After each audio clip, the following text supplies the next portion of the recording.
Hey, what's up guys, Sermo11 here, and welcome to my review of Pokemon Mystery Dungeon Gates to Infinity. Fun fact, I bought this game with a gift card that I won in my old high school's event.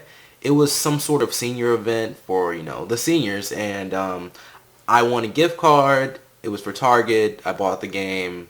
Yeah, story time over. So this game has changed a lot, based on the overall for the Pokemon Mystery Dungeon series, and I could see it being hated or as one of the worst entries in the Pokemon Mystery Dungeon series. I've said this in a video before, but I'm stuck at a point in the original Pokemon Mystery Dungeon games and someone's messaging me on Facebook, and I knew I was gonna have to turn this off, but hold on, let me turn this off, and this is so unprofessional. Yeah. So I'm stuck in a point in the original games where the story won't progress no matter what I do, and I still could say that this is the worst entry in the series, even though, if this is true that the original games have a point in the game where you can get stuck and the story won't progress at all, I still would say this is one of the worst entries in the series. It's just that bad. And this is my favorite Pokemon spin-off series, and I like the second game more than the main series game. The second games in the series, Darkness, Pokemon Mystery Dungeon Explorers of Darkness, I don't remember the other one. And then they had a third version of that, which was Explorers of Sky, which expanded on that and everything. I like this series more than the main series. I think that's crazy. But this game was depressing to play, and it wasn't because of the story, it was because of the mechanics. There's a lot wrong with this game, and I'm just going to tell you all of it. The pacing, it's much slower because you can only do one mission at once. I didn't even want to play this game for that reason. I even emailed Nintendo about this. That's how badly I wanted it fixed. There's no point to playing this game if you can't do multiple missions. I'm sorry, it just really slows down the pacing. And I think I also wrote in the review how they can improve on that or something like that. So I'll probably be talking about that later. This story sucks compared to the second game, and the situation is the same for Pokemon Ranger Guardian Signs. Both are two great series that really shine with their second entries in the series, but they failed with their third part of the series, This game isn't as bad as Pokemon Ranger Guardian Signs, though. That's a really, really bad game. The story starts off with a dream that the player is able to see. Next, the player is turned into a Pokemon of their choosing, and you meet your partner Pokemon, which you also get to pick out. Their goal is to create a paradise, and I made little to no progress on this because you can't do more than one freaking mission at once in the game. It's important, especially in this game, and they decide to take it out? What's wrong with these developers? They have no idea how aggravating this game was to play. At first, I didn't even want to play this game, but after I finished Zero's Escape Virtue's Last Reward, I played it more. But I didn't play the game. I didn't play this game that much. But somehow I put in over 22 hours as I got halfway done with the game. I don't know how I put that much time into the game because I really didn't play this game that much. The main character talks more and has a personality. I like that. The game even focuses more on a team rather than the two main characters. So you won't be using the Pokemon that you make join your paradise that much. You'll be using the ones that the game gives you because they're stronger and all that. So the game gives you stronger Pokemon, and the ones that you get yourself are weaker, if I explain that right. But I do like this. I like having a team of friends to go on an adventure with. I like having stronger Pokemon and everything. You don't have to go out and level them up because they'll level up with you. You don't really need to train them that much. And it's better than going out with random Pokemon who have no personality. I like having the whole story there, and we're having a team rather than two Pokemon to focus on. And the game automatically levels up your Pokemon friends near your level. It's helpful, but it's also strange. This game is like a mother who wants you to grow up but won't let you go. She'll still help you or baby you, if that makes any sense. Too many things have changed compared to previous games. The first game had a perfect layout from what I remember. You get out of your area, you go straight into the town, and then you can go straight to the quest, it's a straight line. The second game did too. You know, you're just right there. You're right by the missions. And the layout in this game seems somewhat weird and makes me not want to go to the shops and buy stuff like I used to. The Paradise is lame, and it's kind of far away from town. I don't really like that.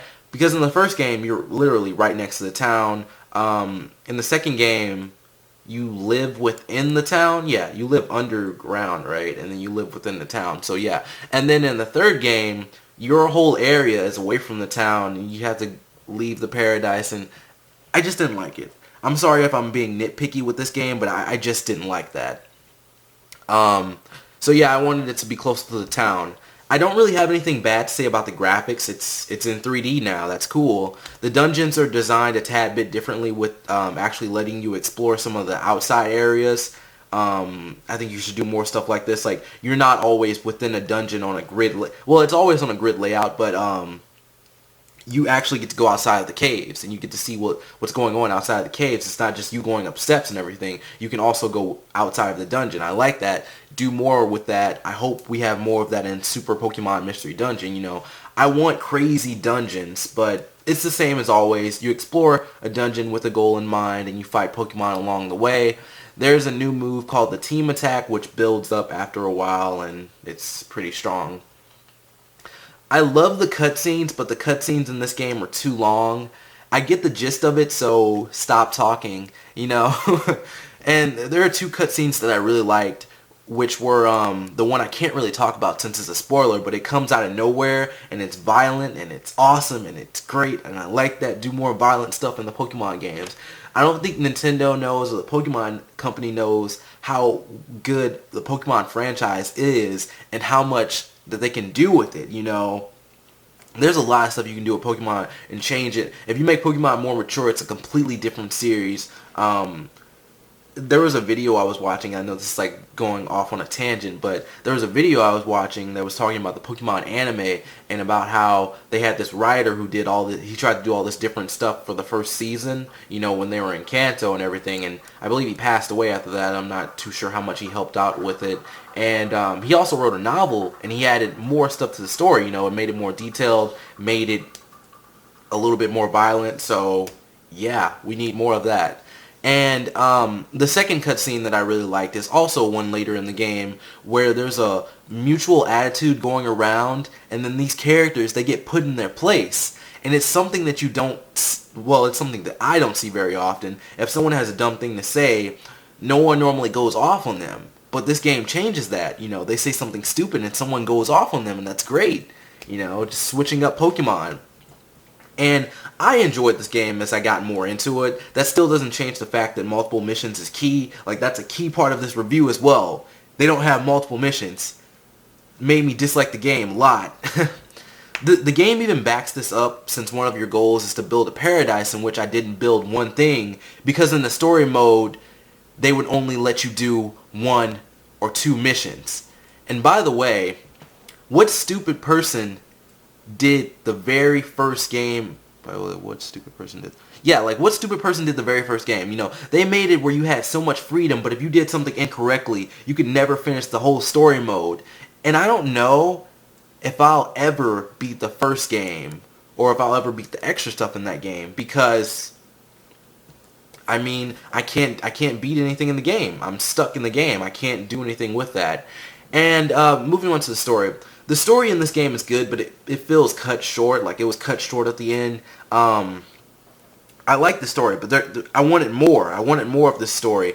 And that's weird, though, because this game is kind of long, but it feels short, you know. The story is just lacking, and I still say the second entries in this series are still the best in the series overall. I haven't played Explorers of the Sky, which is an upgraded version of Explorers of Time and Explorers of Darkness, but I heard that was even better. It's just, I like those games so much. Right now, nothing can touch them. They're golden. And I don't want to hate on this game, but not being able to do multiple missions seriously hurts it. If I wanted to quit this game earlier, I wanted to quit this game early on. I'm sorry I didn't write everything in the review correctly, but I wanted to quit this game early on, and that's saying a lot because I normally stick with the game, but this game was really annoying to play. The story is nice, but it needed more. it felt like it was just getting started once the game ended, and I don't know what happened there. It felt like it was planned for a longer story, and something just happened there. The characters are good like always, and I like how they focused on a team rather than two main characters. I'd like to be on my own a little bit more, focus on the team, but also let me go on my own. I think the partner has to stick with you throughout the story. So yeah, me and the partner go on alone with some other members or something like that. Because a lot of like the story material is just like with you and the team. Like you're not going to be bringing other Pokemon around and all that. Perhaps letting the player do like 10 missions or something, and then letting them return to the main story, something like that, having a count that you have to finish before you can go back into the story. Like, I'd like to go on my own for a little bit, and I don't care if this game has extra content or not. I quit after I beat it. I'm really sorry, but that's weird because I normally play these games a long time after beating them, but the one mission thing is unforgivable. I keep bringing that up, but I can't play this game. I can't play it anymore. Finish the story. I'm done with it. The 3D graphics are fine. The game gets better as it goes on, but it still could be better. I hope Pokemon Super Mystery Dungeon fixes my problems with the game and outshines the main series once again. I mean, Chunsoft is on it, and they know how to write stuff. They know how to write games. They've wrote some really good games. I've also played, 999. I also mentioned Zero's Escape, which is the second game in the series. So yeah, if you're a fan of this series, I almost wouldn't recommend this game to you. It might make you depressed to play only one mission at a time, but that's your call. If that sounds okay with you, you should play it because it is a good game in some aspects. Thanks for watching. Tell me any other video game reviews or any other video games you'd like me to review. I'm Sormo11, and please comment, rate, and subscribe, and I'll see you guys later. Peace.